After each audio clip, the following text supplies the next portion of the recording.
सा अच्छा पिछला साले को गाना आइल है कि मेरे झोपड़ी के भाग सारे जग जाएंगे।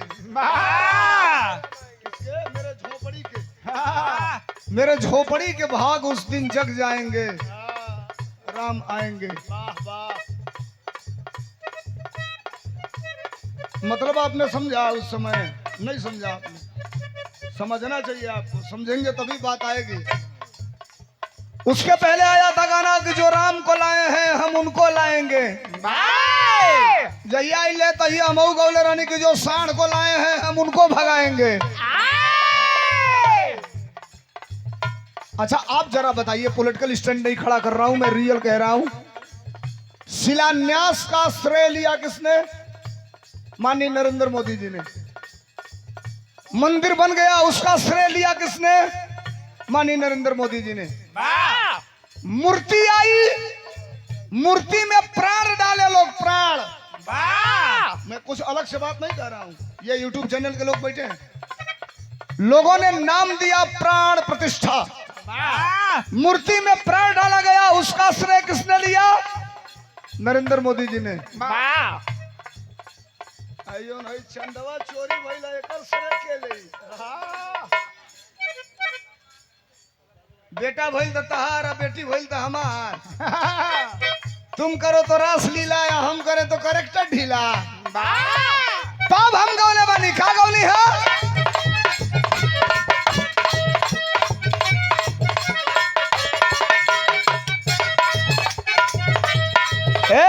वायरल चला था ये आज 4-5 दिन से। ये गोले बनी, का गोले बनी? के कैसे राम जी हो, कैसे राम जी लगई हाँ बेड़ा पार। अरे कैसे राम जी लगई हाँ बेड़ा पार। डकैती उनकी घरवे में भइल। अरे कैसे राम जी लगई हाँ बेड़ा पार। डकैती उनकी घरवे में भइल।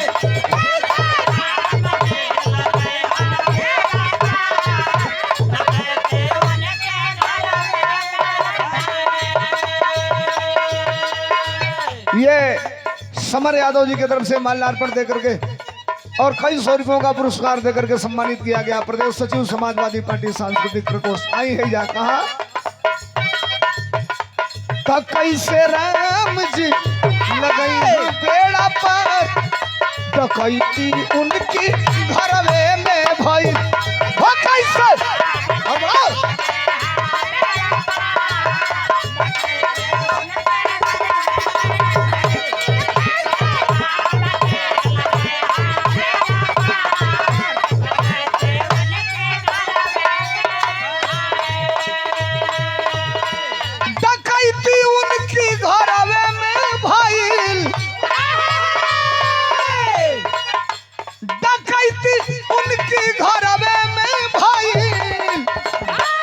मंच के तरफ आ रहे हैं हम सबके हरदिल अजीज नेता, आपने जिनको उत्तर प्रदेश के सबसे बड़े सदन में भेजने का काम किया है।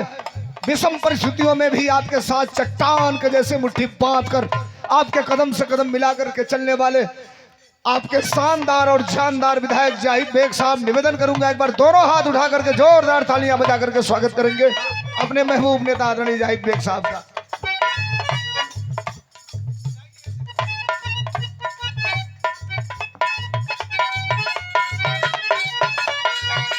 हमने देखा है थोड़ा सा वो भी बिना मतलब का जबरदस्ती धोखा से थोड़ा सा संकट आया था माननीय विधायक जी पर।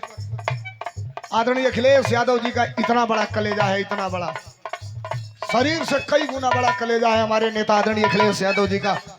मैंने देखा था पूरे परिवार के साथ अपने कोठी में बिठा करके भारत की राजनीति में एक ऐसा नेता जो इंफ्रास्ट्रक्चर की बात करता है, भारत के अंदर एक ऐसा नेता जो विजन की बात करता है, भारत के अंदर एक ऐसा नेता जिसको गरीब मजदूर असहाय पीड़ित की चिंता होती है। मुख्यमंत्री कार्यालय 5KD चले जाइए, चिड़िया बिना इजाजत के नहीं जा सकती है, बैरियर लगा है। और रोज 10,000 लोग समाजवादी पार्टी के कार्यालय पर जाते हैं। 4,000 5,000 लोग मिल लेते हैं, 1 मिनट में गए, ए बताओ क्या है, लोग कहते हैं साहब मेरे बेटे को कैंसर हुआ है, ए कितनी मदद कर दूं, अच्छा जो कर दीजिए, ए 5 लाख दे दो इसको, 1 मिनट लगा 5 लाख मिला, ए क्या है तुम्हारा, बिटिया की शादी नहीं हो रही है, ए क्या मदद कर दूं, लिख दिया उन्होंने, ए 2 लाख दे दो इसको। करोड़ों रुपया रोज समाजवादी पार्टी के कार्यालय से, सरकार नहीं रहते हुए भी, मुख्यमंत्री नहीं रहते हुए भी आदरणीय अखिलेश यादव जी की स्वीकृति से उत्तर प्रदेश की जनता को जाता है।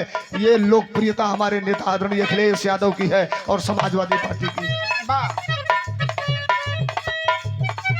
ये 200 रुपयों का पुरस्कार चंदा यादव पूर्व प्रधान कस्तूरीपुर, हम ही का यह गावत रही है विधायक जी, आप कदम सुनत रही है कि ना आवत रही है तो, अरे कैसे राम जी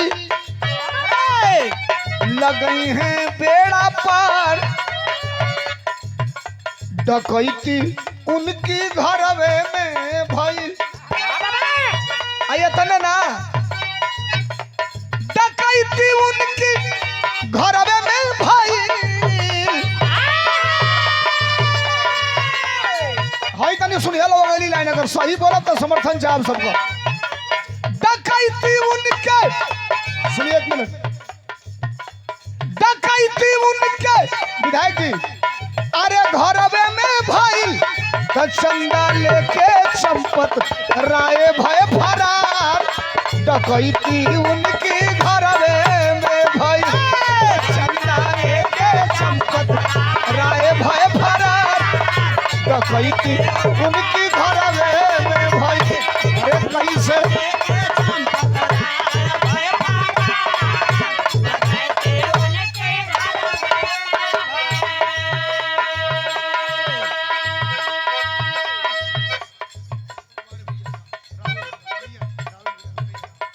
लोहिया वाहिनी के राष्ट्रीय महासचिव राहुल यादव गोलू, ठठरा की धरती से ये 500 रुपयों का दूसरे बार का पुरस्कार, भैया के नमस्ते प्रणाम, और ये 100 रुपयों का पुरस्कार देकर के सम्मानित किया गया doctor Dayaram Yadav, LIC agent Kasturipur.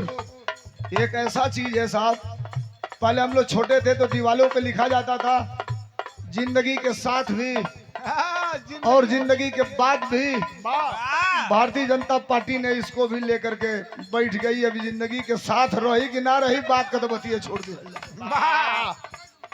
बात का तो बतिये छोड़ दिया, जहां जहां इनकी नजर पड़ गई। ये कमलेश कुमार उर्फ बबलू यादव कोटेदार कस्तूरीपुर की ऐतिहासिक धरती से हवाई जहाज से 3 लोग आ रहे थे विधायक जी, एक चीन का था, एक जापान का था, एक इंडिया का था। संजोग से रमाशंकर यादव जी प्रधान मर्दन शाहपुर के ऐतिहासिक धरती से बाबूजी की तरफ से 500 रुपया का पुरस्कार, एक बार जोरदार ताली बजा के स्वागत कर दिया। डॉक्टर बनवारी लाल यादव अठवर ज्ञानपुर आपकी धरती तरफ से 200 रुपया का पुरस्कार। हवाई जहाज में 3 लोग आ रहे थे, एक इंडिया का था, एक जापान का था, एक चीन का था। एक तरफ 3 वाली सीट होती है, एक तरफ 2 वाली सीट होती है, बड़े वाले में किसी में 2-2 वाली होती है। तो चीन वाला 10 मिनट बीता, जहाज उड़ गई तो कहा कि मैं डॉक्टर हूं और हमने एक आदमी का ऑपरेशन करके किडनी निकाल दिया, और जो किडनी निकाला टाका लगाया, उसके 10 मिनट के बाद वो आदमी खड़ा होकर काम धंधा ढूंढना चालू कर दिया। इंडिया वाला बीच में बैठा था, साला प्लेन में भी गप्पी मिल गए हमको, फराड बोलने वाले ही कह रहा है कि किडनी निकाल के जो टाका लगाया 10 मिनट में ही काम धंधा ढूंढना चालू कर दिया। अब वो बेचारा इंडिया का था, सीधा साधा आदमी, न इधर ताके बने न इधर ताके बने। 15 मिनट बीता तो जापान वाला कहा कि तुम बहुत बड़ा काम नहीं किए हो, अभी तुम बहुत छोटे हो। तो चीन वाला कहा तुम, तो कहा हमने एक आदमी का ऑपरेशन करके पूरा लीवर ही निकाल दिया, निकाल के बदल दिया, लीवर निकाला, लीवर बदला, और बदल के अभी मैं टाका लगा ही रहा था, तभी वो खड़ा होकर काम धंधा ढूंढना चालू कर दिया। अब इंडिया वाला ही देख रहा था कि कोने को सीट खाली होके बिछवा पिछवा को ही तो जाके यहाँ से उठ के बैठ जाई। ये सारे पकात यहाँ से कपड़े देखा तो पागल हो जाएगा पड़ी। अब एगो बोला था हमने किडनी चेंज किया तो काम धंधा ढूंढा। हर 2 मिनट पर चीन वाला जापान वाला बोल रहा है मैंने लीवर चेंज किया तो काम धंधा ढूंढा। अब ऐसे रही ना गई जो 15-20 बेर बोलना से तो नहीं खड़ा भइल और डांट के बोला बड़ी तेज कहा चुप रहो। बहुत मैकेनिकल बन रहे हो तुम लोग। हमको छोटा समझ रहे हो का इंडिया का हूं तो। अरे तुमने किडनी चेंज किया तो काम धंधा ढूंढा और तुमने लीवर चेंज किया तो काम धंधा ढूंढा। बहुत बड़े काम नहीं किए हो तुम लोग। तुमने किडनी चेंज किया तो काम धंधा ढूंढा, तुमने लीवर चेंज किया तो काम धंधा ढूंढा। हम लोगों ने इंडिया में न किडनी चेंज किया न लीवर चेंज किया। हम लोगों ने इंडिया में सिर्फ और सिर्फ एक आदमी चेंज किया। एक ये दोनों कहे तब क्या हुआ तो कहा कि तुमने किडनी चेंज किया तुमने लीवर चेंज किया तो काम धंधा ढूंढना चालू हो गया। हम लोगों ने इंडिया में सिर्फ और सिर्फ एक आदमी चेंज किया और जिस दिन से चेंज किया उस दिन से पूरा इंडिया काम धंधा ढूंढना चालू कर दिया। पूरा इंडिया हाई स्कूल इंटरमीडिएट बीए एमए एमटेक बीटेट सीटेट। देखो नई परीक्षा आ रही है सीटेट के बाद पेट। पेट नहीं करेंगे आप तो मास्टर बनने के परीक्षा में नहीं बैठ पाएंगे।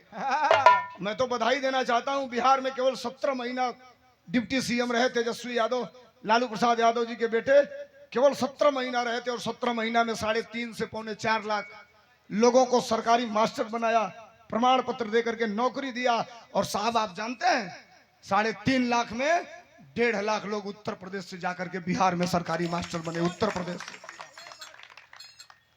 बिहार में नौकरी का सर्टिफिकेट बांटा जा रहा था, अपने वहां छत बांटी जा रही थी। छत घर घर गलत बोलूंगा तो बोलिएगा क्या है भैया, रुको क्या है भैया, तो मंदिर बन रहा है न्योता है, बुरा मत मानिएगा मंच पर लोग हैं। उस मंदिर में सरकारी पुजारी रखे गए हैं लोग। सरकारी सरकारी सरकारी मतलब जानते हैं नौकरी सरकारी। तनख्वाह कितना आपको पता है? 65,000 से लेकर 1,42,000 रुपया तक महीने के सरकारी पुजारी रखे गए हैं। और अन्यथा मत लीजिएगा, हम जनेश्वर मिश्रा जैसे व्यक्ति के नेतृत्व में काम किए, हमने मोहन सिंह जैसे व्यक्ति के नेतृत्व में काम किया, हमने भगवती सिंह जैसे व्यक्ति के नेतृत्व में काम किया, हमने जरूरत पड़ा तो ये बस्ती वाले ब्रजभूषण तिवारी जी के नेतृत्व में काम किया। हम जातिवादी नहीं हैं, समाजवादी पार्टी हर जात धर्म की पार्टी है। लेकिन आप जरा गौर करिए, ढूंढ लेंगे दिया लेके, एगो अहिर एगो कोयरी एगो धोबी एगो नोनिया एगो चमार एगो मदेशिया एगो गोड़ एगो दूसर एको जात का पुजारी ना मिली है। वो जा यहाँ के भी नहीं है, यहाँ के भी नहीं है, out of estate, out of estate. वो पूछिए नहीं सबावत कहां से कहां घपला भाई सीसीटीवी को आ रहा है कि ये है। लेकिन अब सुनिए एक चीज जो उत्तर प्रदेश की जनता कहती है, गीत जिस गीत ने रातों रात मुझे इंटरनेशनल बनाया था। कौन गीत रहे मास्टर?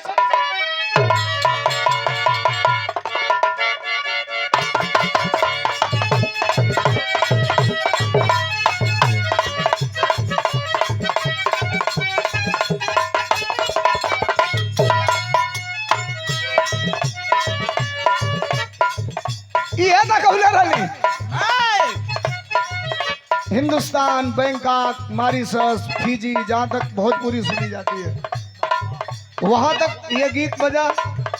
हद तो तब हो गई जब नेपाल के एफएम चैनल वाले राहुल भाई, जब नेपाल के एफएम चैनल वाले बजाने लगे, आपके बगल के रहने वाले डिप्टी सीएम ने महाराजगंज में जाकर के बैठ के सर्च करना गूगल पे, बैठ के मुकदमा दर्ज करवाने का आदेश करवाया था।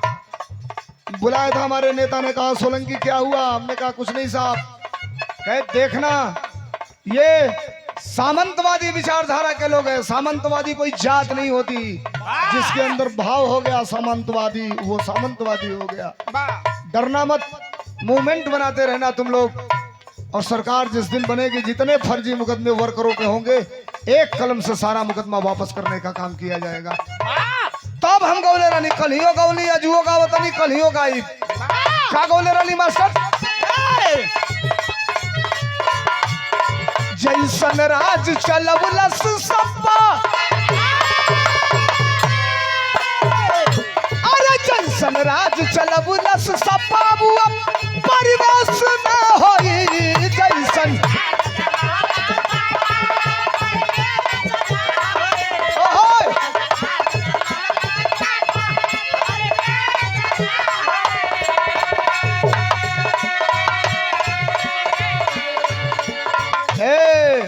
अब तो 1 घंटे बाद आप केक काटेंगे, बधाई देंगे। उसी महान व्यक्तित्व के लिए ये लाइन में पढ़ने जा रहा हूँ। लगे आपको कि धर्मेंद्र सोलंकी सही कह रहा है तो मेरे लिए नहीं, मेरे नेता को दीर्घायु होने के लिए आपका आशीर्वाद चाहिए और वो आशीर्वाद आपका दोनों हथेली तालियां बजा करके देंगी अगर लगे सही तो। कौन बात मास्टर? अरे जैसन राज चल बुलस सपाबुआ परिदेश न होई नेता के तनो केहू बनी लेकिन अखिलेश ना होई नेता के तनो केहू बनी लेकिन अखिलेश ना होई।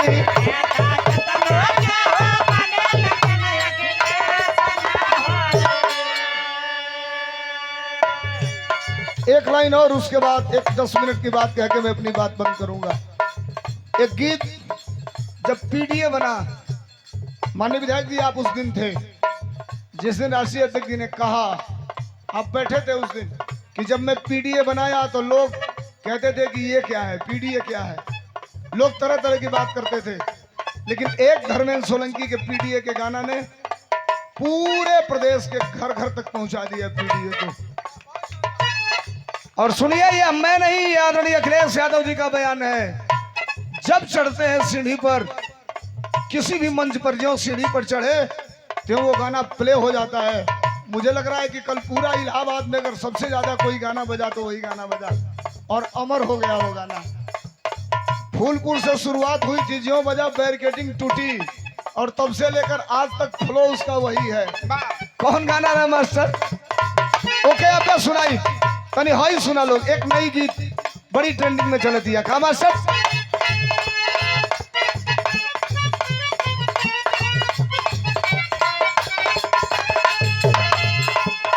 उत्तर प्रदेश को हरा है, भदोही को हरा है क्या? पीडीए के नायक शोषित पीड़ित के वो ढाल है।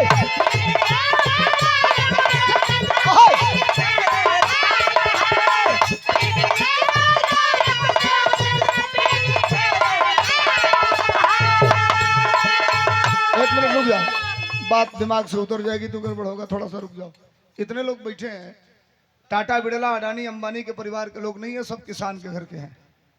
एक छोटा सा बात आपसे कह रहा हूं और हाथ जोड़ रहा हूं कि तेज बोलिएगा, सही जवाब दीजिएगा, तेज। इतने लोग बैठे हैं।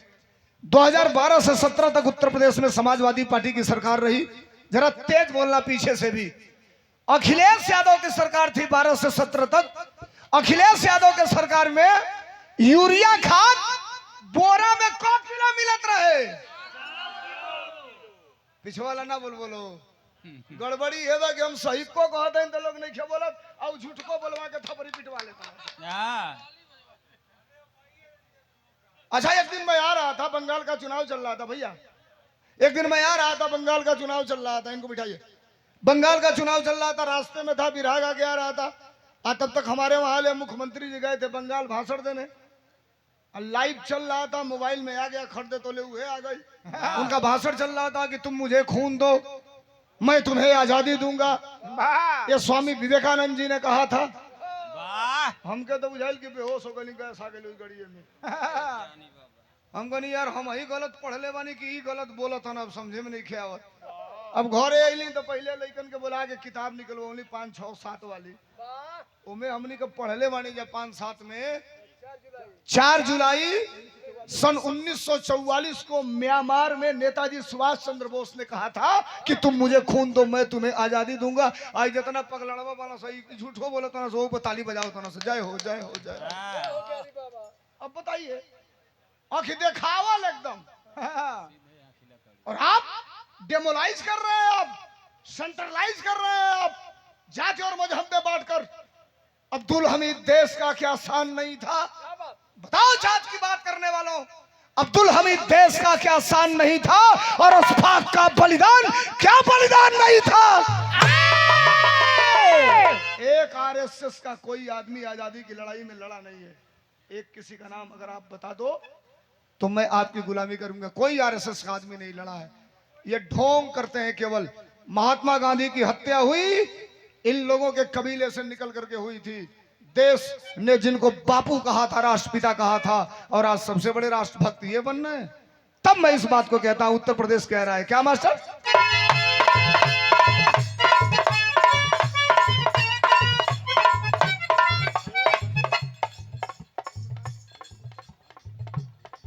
हीरामन प्रधान, पूर्व प्रधान मक्खनपुर, आदरणीय हमारे विधायक जी के बहुत प्रिय हैं और बड़ा मदद करते हैं प्रधान जी की तरफ से।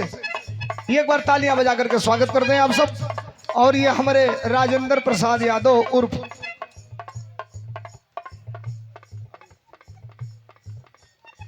अब ऐसा टेढ़ लिख देते लोग कि एको शब्द गलत हो जाए तो फिर गड़बड़ हो जाए बात। ये में राजेंद्र प्रसाद यादव उर्फ डरई यादव भैया के नमस्ते प्रणाम, आप सबके नमस्ते प्रणाम। हम गावत कर रहे हैं मास्टर। पीटीए के नायक शोषित पीड़ित के वो ढाल है।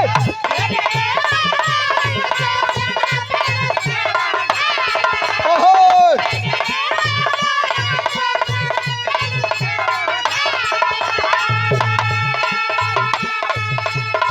पीटीए के नायक शोषित पीड़ित के वो ढाल है। अरे यूपी के अगले सीएम नेताजी के लाल है। अरे नेताजी के लाल है, नेताजी के लाल है।